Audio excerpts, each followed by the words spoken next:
Olá pessoal, sejam bem-vindos de volta ao curso de Python para engenheiros da Wiki. Nós estamos agora no quarto módulo do curso, que trata do pacote Matplotlib para o Python. Na última aula nós vimos os conceitos básicos sobre esse pacote, como fitar alguns tipos simples de curvas e também diferentes tipos de gráficos no Matplotlib, incluindo gráficos de barras, histogramas, contornos, etc. Então hoje nós vamos falar um pouco mais sobre opções de formatação dos seus gráficos no Matplotlib e vamos encerrar falando sobre gráficos 3D. Então, começando com os subplots. Um subplot é quando você precisa plotar múltiplos gráficos numa mesma figura. Você pode colocar eles um do lado do outro, um embaixo do outro, 4 gráficos. Basicamente, você pode definir meio que um array, um array multidimensional de plots. Se você pode ter array de números, de textos, por que não um array de gráficos, Então, com subplots, você consegue definir, vai funcionar mesmo como um array multidimensional. Você vai ter o primeiro plot da posição 0, 0, linha 0, coluna 0, depois o seguinte, coluna 0, linha 1, e depois para a linha seguinte, assim por diante. Como é que então que a gente faz isso? Tem duas formas principais. Uma delas é usando, criando esses objetos fig e axis, que fig então vai representar o objeto da figura inteira e axis vai representar cada elemento desse array de plot, cada gráfico em si, separadamente.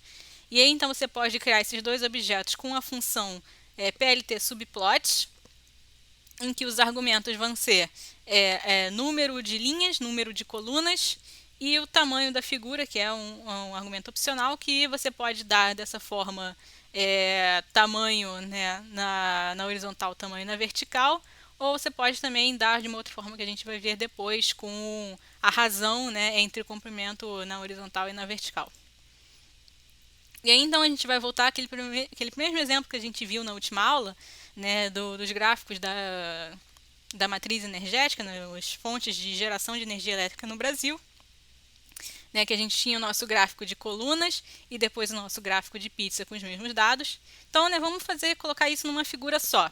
Então, temos lá nosso array de fontes, com os labels, o nosso array de informações da matriz energética em 2019, array de informações de 2020, o nosso X lá, que a gente usava para poder criar os rótulos do gráfico de barras, tudo indo até muito bem. E aí a gente chega, em vez de chamar diretamente plt.grid, plt.bar, a gente vai chamar cada axis individual. Então, para o primeiro, esse axis com índice 0 vai ser a figura, o gráfico que vai ficar na coluna 1,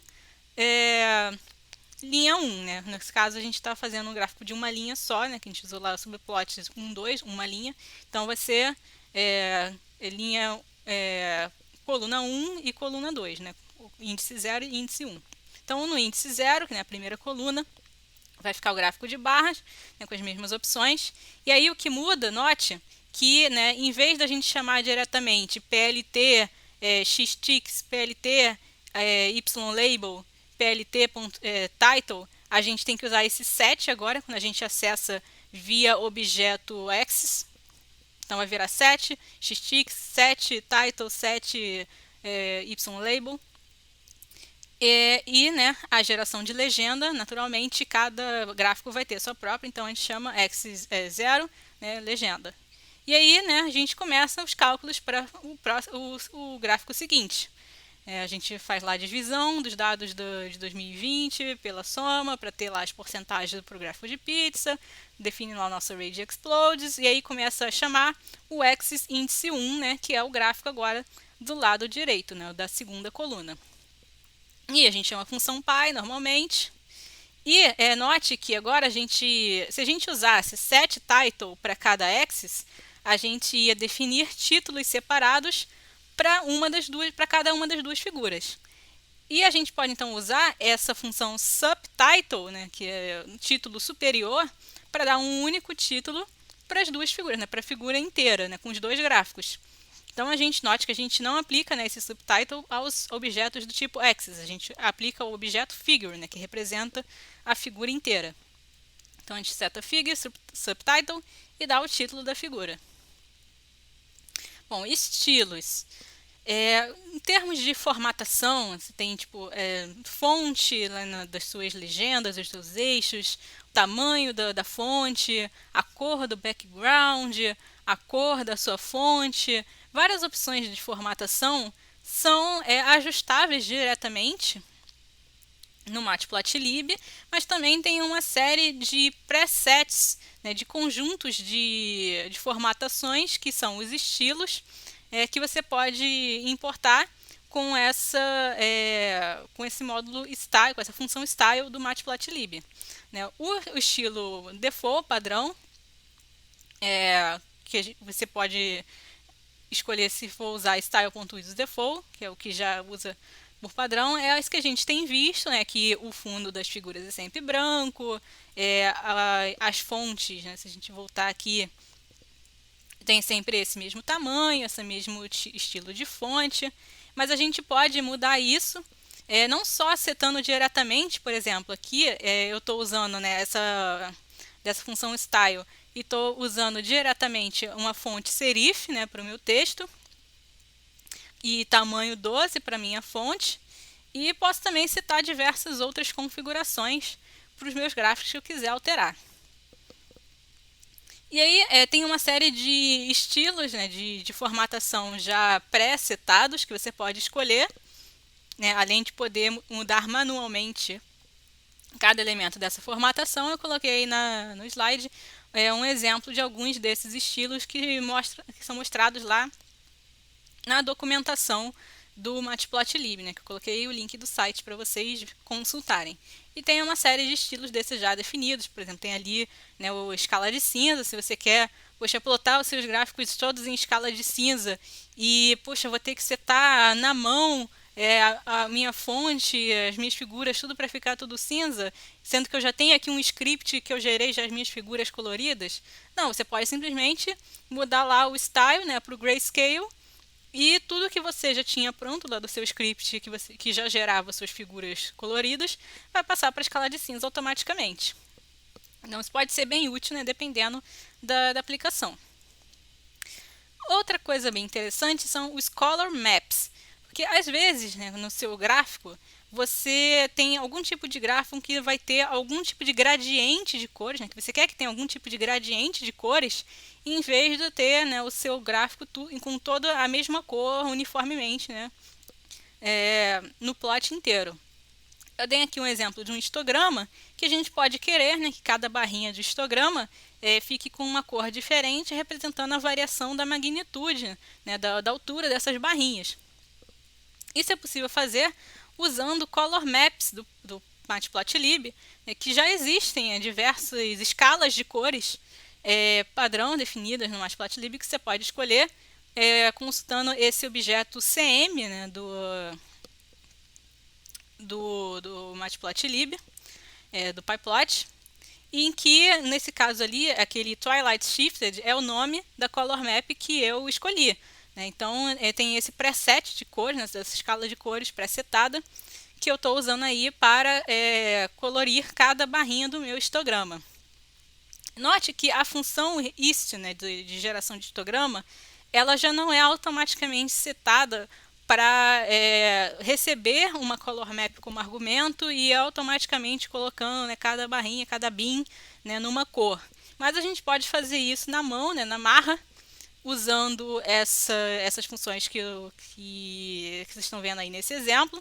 Eu importei a função colors do Matplotlib, criei essa variável norm para criar uma normalização de cores entre o valor mínimo, né, dos meus bins e o valor máximo dos meus bins. Está vendo aí agora uma aplicação, né, daqueles retornos da função ist, né? Esse nzinho é um dos retornos, né, um dos retornáveis da função plt.hist, que são os valores dos meus bins. Então, eu estou pegando do valor mínimo até o valor máximo, estou normalizando um gradiente de cores.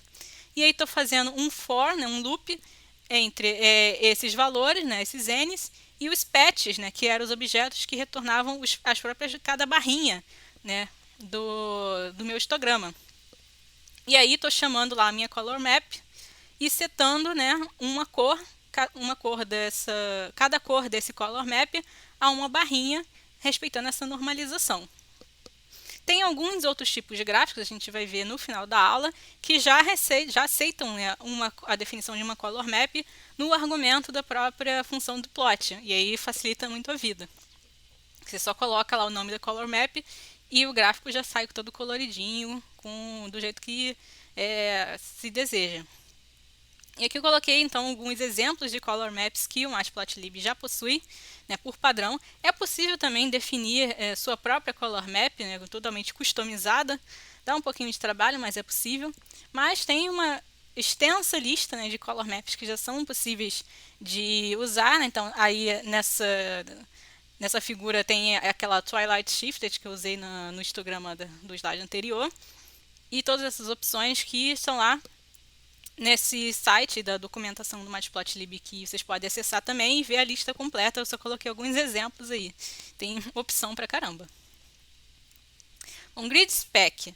Quando a gente cria subplots usando lá a função subplots, normalmente, se você tem, né, dois gráficos numa mesma linha, né, no seu array, né, de linhas, de colunas de gráficos, o Python vai fazer, o Matplotlib vai fazer com que, por padrão, os dois gráficos dessa mesma linha tenham a mesma largura.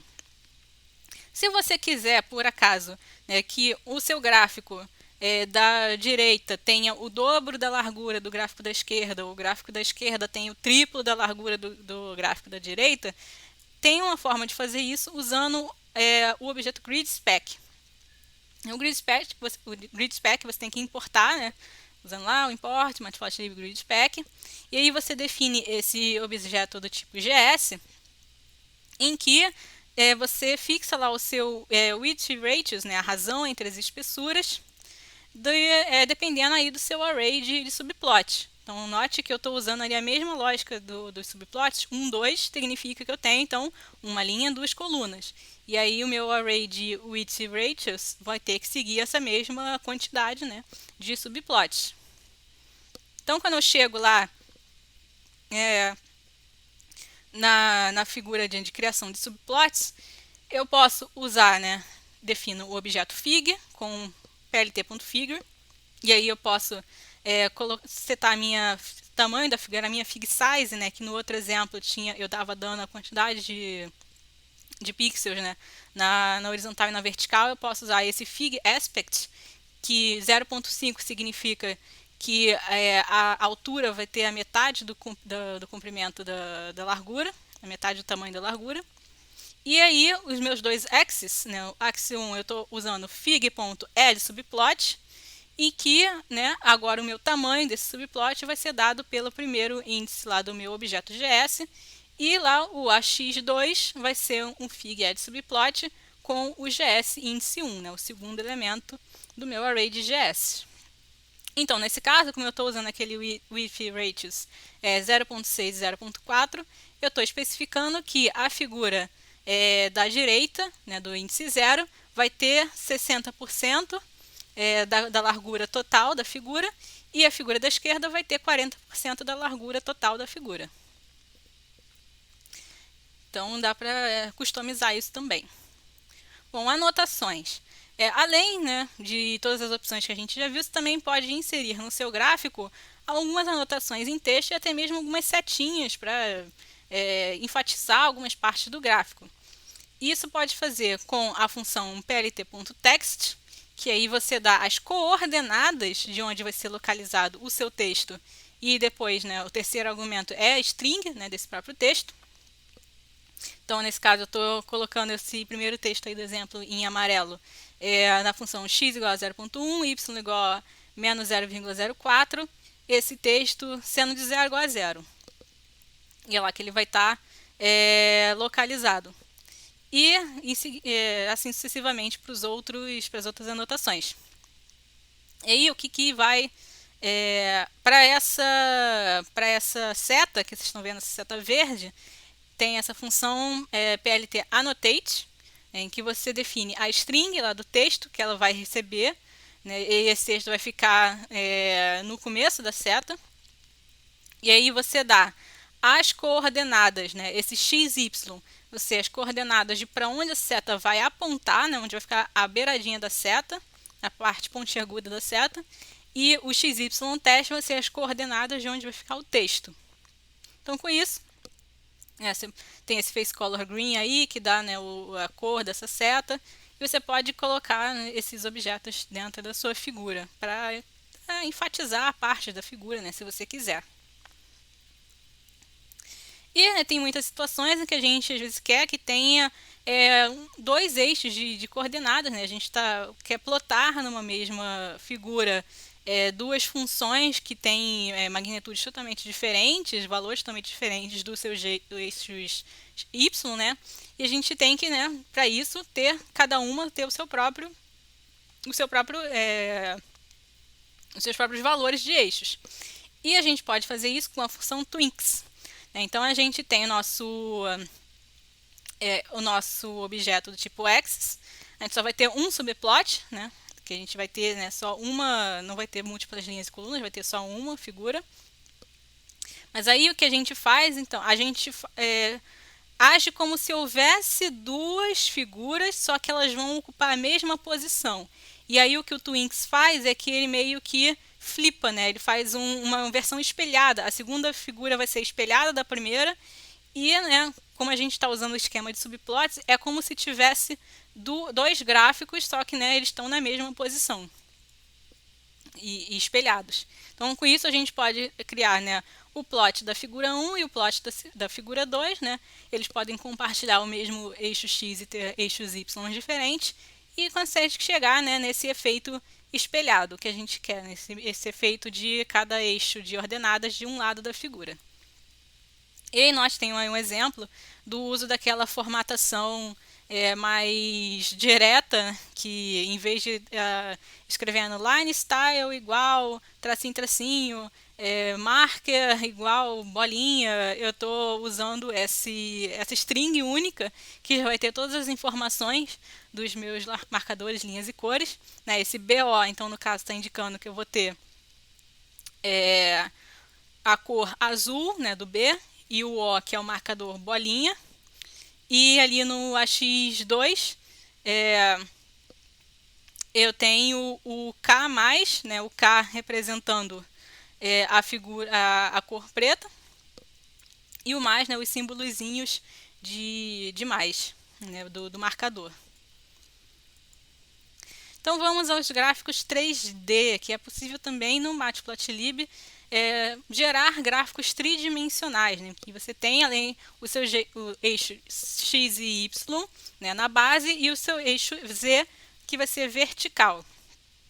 Então, para usar gráficos 3D, você tem que importar esse objeto Axis3D do módulo MPL Toolkits. Se você não tiver esse módulo já pré-instalado, dá para instalar ele separadamente, ou então usar no pip install pip install tracinho upgrade Matplotlib, se tiver alguma versão antiga que ainda não tem, que esse é um módulo relativamente recente.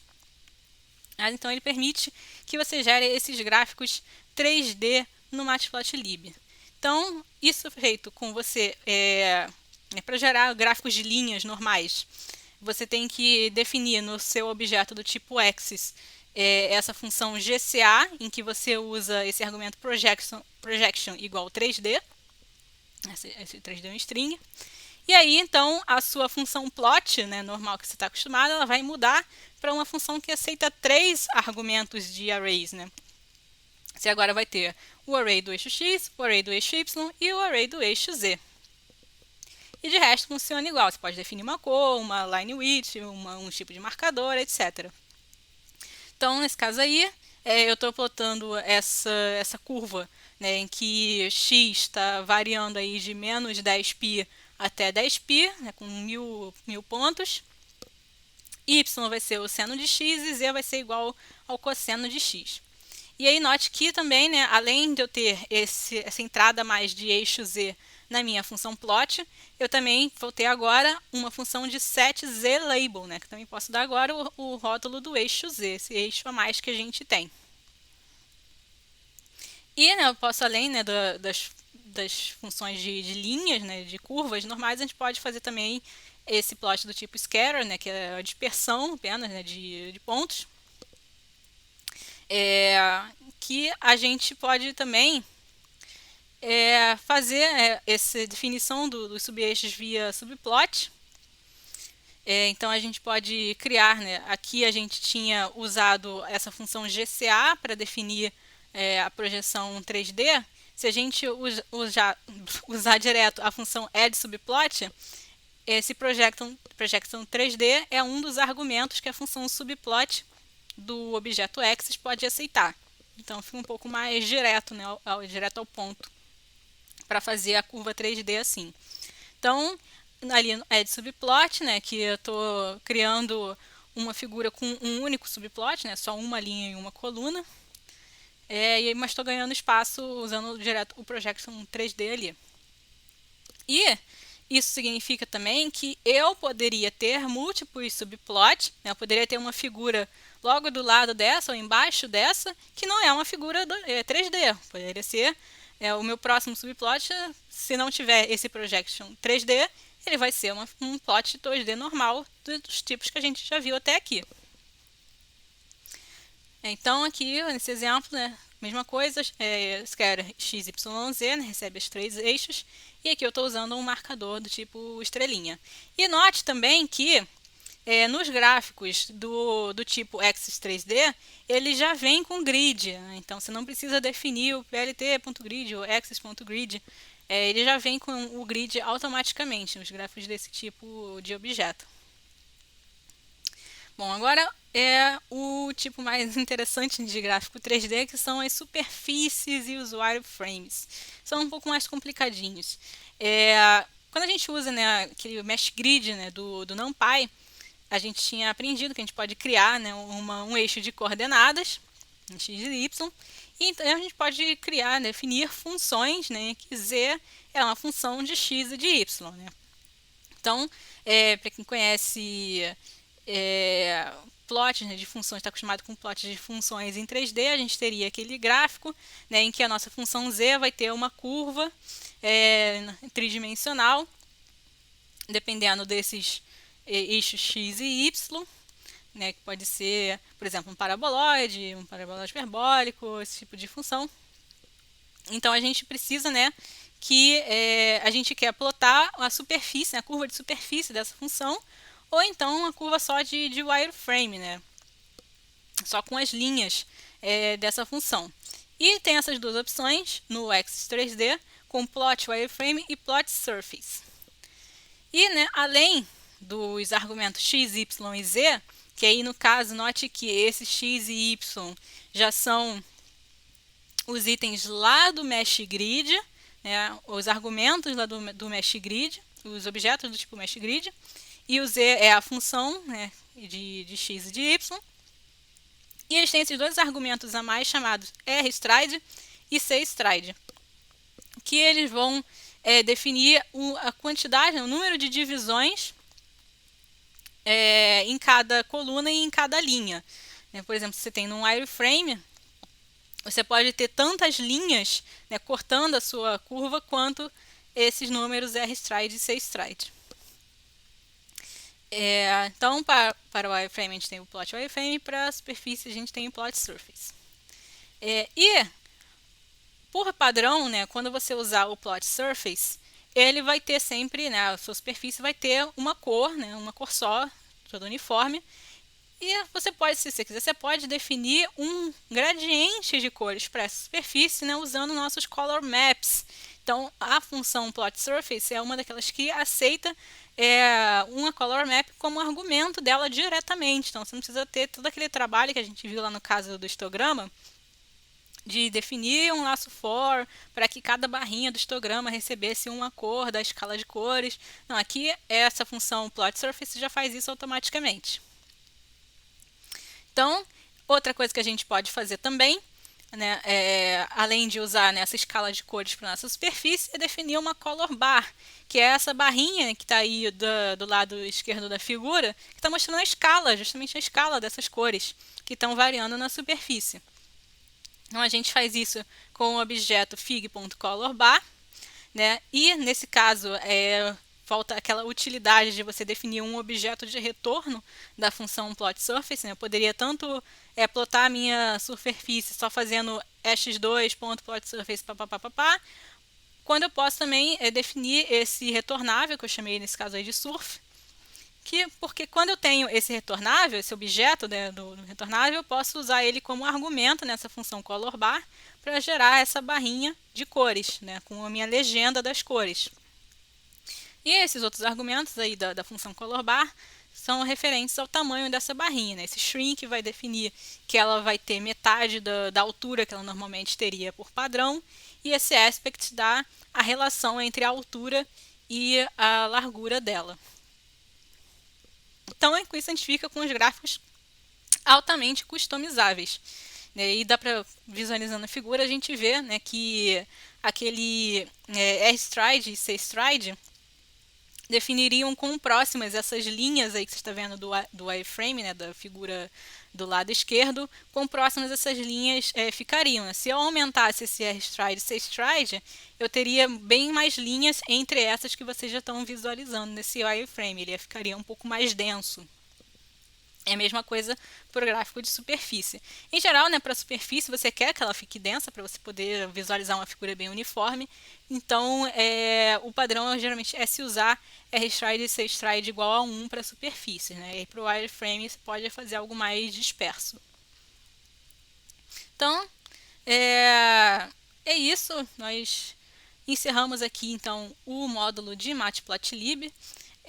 Antes disso, né, para a gente fechar, vamos passar lá para o Google Colabs para ver um exemplo de alguns conceitos que a gente viu nessa aula.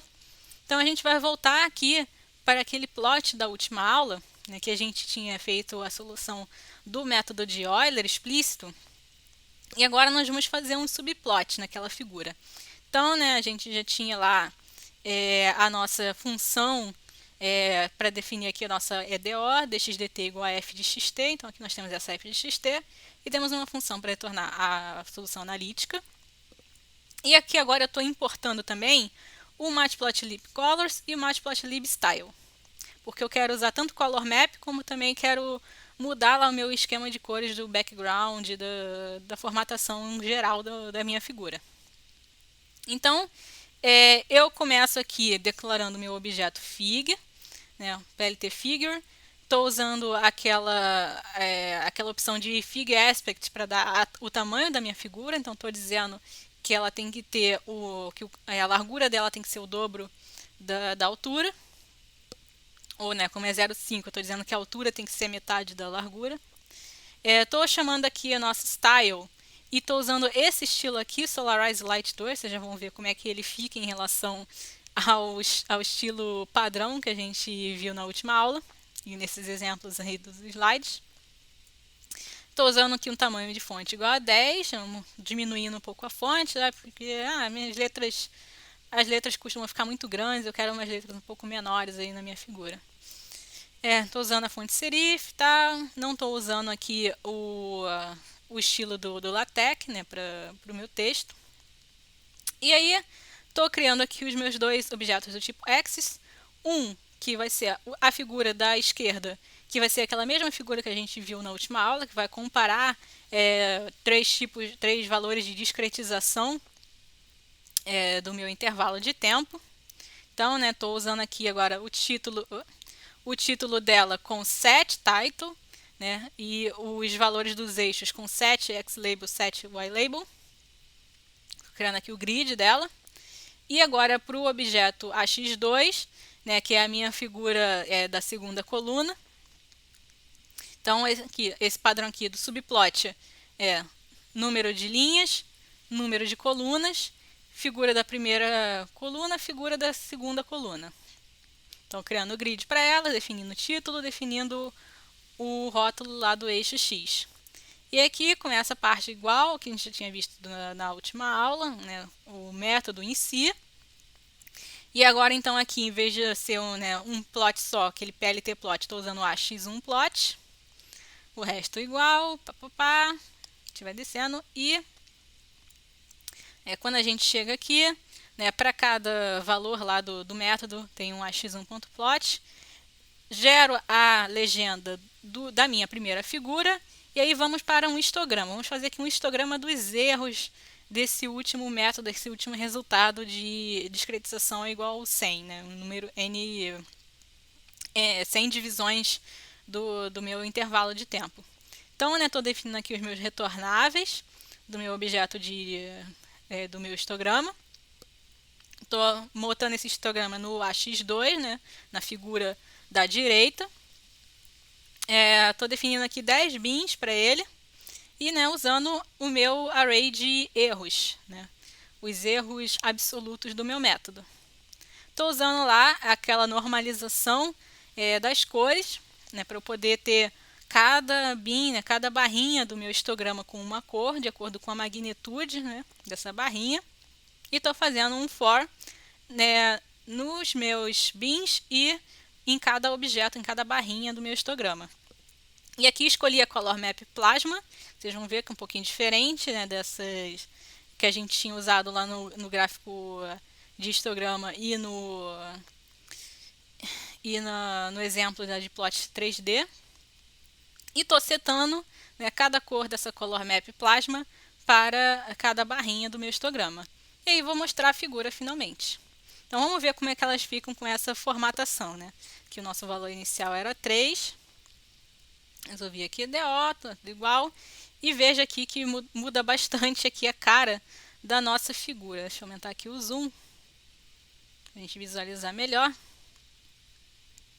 Veja então que agora eu tenho aqui, usando o meu subplot, né, eu tenho uma figura do lado esquerdo, uma figura do lado direito, né, as minhas curvas e o meu histograma, cada uma com seu título.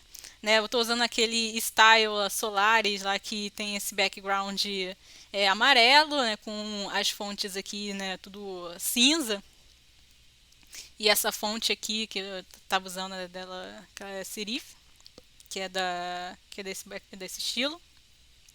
E aqui no meu histograma, né, eu estou usando aquela Color Map Plasma para definir, bom, aqui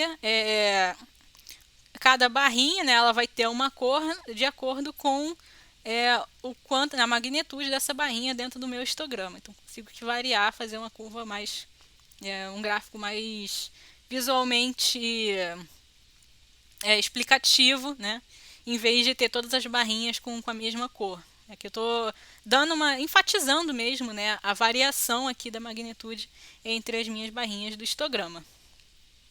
Bom, então, é isso. Vamos terminar por aqui essa aula. Passando aqui para as referências, mais uma vez, né, a gente se baseou bastante no livro do Nagar, que tem uma boa introdução a Python aqui, com esse enfoque na engenharia e no meio acadêmico. E o Hunter aqui, que foi o desenvolvedor original do pacote Matplotlib, né, que foi ele que desenvolveu, a gente também usou aqui como base, e também, é claro, né, a documentação do próprio Matplotlib. Então, nessa aula, né, nós aprendemos a usar o Matplotlib para gerar gráficos, histogramas, vários tipos de gráficos no Python, dos nossos resultados, né, dos nossos cálculos matemáticos. E, né, lembrando que a gente pode usar ele juntamente com o NumPy e o Pandas para a gente poder não só, né, criar arrays, fazer contas e fazer diversos cálculos, métodos numéricos dentro do próprio Python, como também importar, né, arquivos. Né, se a gente tiver lá um arquivo de um software de engenharia, né, que gerou lá um determinado resultado, a gente pode importar esse arquivo com resultados para o Python e gerar diversos plots, diversos gráficos desses resultados, para colocar lá nos nossos relatórios, nossas teses, né, para quem está no meio acadêmico, enfim. Então, a gente espera que vocês tenham gostado dessa aula e aprendido todos esses conceitos. Se ficou alguma dúvida, vocês podem entrar em contato usando esse QR Code que está aí na tela para acessar o meu LinkedIn, ou então o QR Code que leva para o LinkedIn da Wiki Brasil, se você quiser entrar em contato com a Wiki e saber mais sobre a empresa. Então, pessoal, muito obrigada e até a próxima aula, o próximo módulo.